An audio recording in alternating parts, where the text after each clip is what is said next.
Doctor Patil school इतना कम समय में इतना आप फेमस हुए, ग्रेजुएशन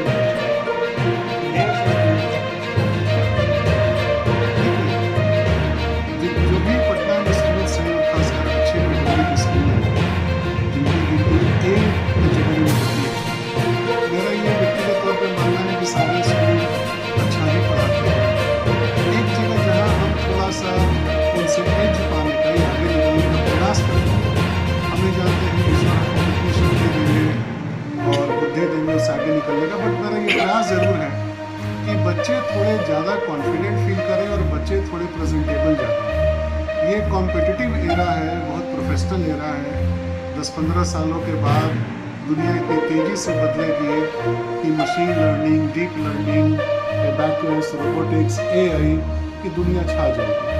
और मोरलेस ऑक्सफोर्ड मार्टिन स्कूल का कहना है कि 30 से 35% जो नौकरियाँ होंगी, जॉब्स आएंगे, वो सारे इन्हीं क्षेत्रों में हैं। तो बच्चे में थोड़ा एकेडमिक ग्रोथ अच्छा हो, वो तो बहुत ही ज़रूरी है, इसको इग्नोर नहीं किया जा सकता है। बच्चे अच्छा मार्क्स लाएँ, वो भी पढ़ानी ज़रूरी है। और उसके साथ साथ एक चीज़ यहाँ हम नॉर्मली लैक करते हैं, वो ये है कि बच्चे पास करने के बाद भी कॉन्फिडेंट नहीं हो पाते हैं, प्रेजेंटेबल नहीं हो पाते हैं और नई टेक्नोलॉजी के साथ तालमेल नहीं हो पाते हैं। तो नए सेशन का जो एजेंडा है बिल्कुल क्लियर है। हर बच्चा थोड़ा ज़्यादा कॉन्फिडेंट फील करे 1 साल के बाद। हर बच्चा AI, machine learning, deep learning, robotics के बारे में जानकारी ठीक ठाक ले ले।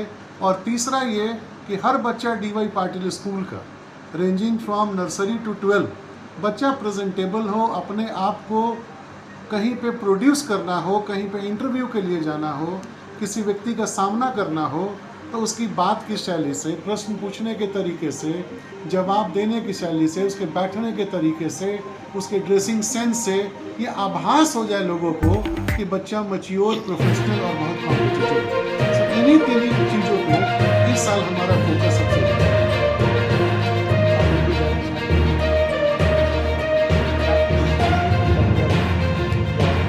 अभी जो भी कॉम्पिटिटिव एग्ज़ाम हमारा हो रहा है, नीट का हो, जीएस का हो, वहाँ कोई भी ऐसा साल नहीं जा रहा है कि हमारे यहाँ से 2-4-5 टॉपर नहीं हैं।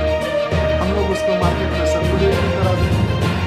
हमारे जो भी बच्चे हैं हर सेशन में हमारे यहाँ अच्छा रिजल्ट देके जा रहे हैं। नॉट ओनली बोर्ड एग्जाम्स का, इनफैक्ट कॉम्पिटिटिव एग्जाम्स का मैं उंगलियों पे नाम सैकड़ों बच्चों का गिना सकता हूँ जिन्होंने स्कूल के लिए बहुत ग्लोरी लाया है, स्कूल के लिए बहुत कामयाबी लाया है। स्कूल में पास करना अलग बात है, लोग ये कह सकते हैं कि टीचर ने सपोर्ट कर दिया, क्लास में थोड़ा हेल्प हो गया होगा, कई तरह की बातें लोग कर सकते हैं।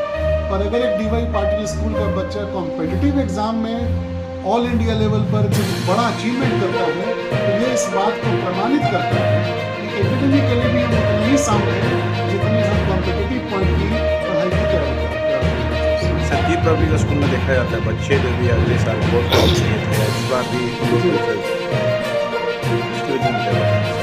बच्चे जो हमारे यहाँ बोर्ड में टॉप करते हैं या बहुत अच्छा मार्क्स लाते हैं 99.2% तक, उनके साथ हमारा काम 9th क्लास से ही स्टार्ट है। एक सेपरेट बैच बना दिया जाता है जो हमारे टॉप नॉच टीचर्स होते हैं वो उस क्लास को लेते हैं।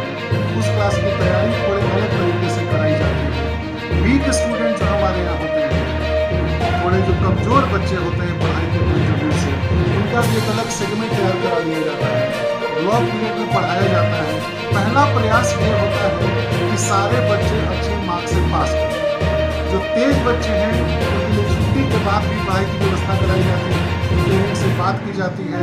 पेरेंट कभी कभी 4 बजे तक आकर बच्चों को भी ले जाते हैं और हम हर वो मटेरियल जो एक बच्चे को चाहिए उसकी क्वालिटी के हिसाब से वो देने के लिए तत्पर रहते हैं। इसका सबसे बड़ा फ़ायदा है जो प्रिंसिपल हमको ये मिलता है कि हमारा जो स्कूल मैनेजमेंट है, रिस्पेक्टेड चेयरमैन सर और रिस्पेक्टेड वाइस चेयरमैन सर, इन चीज़ों में कहीं कटौती नहीं करते हैं। 24 घंटे वो उपलब्ध हैं।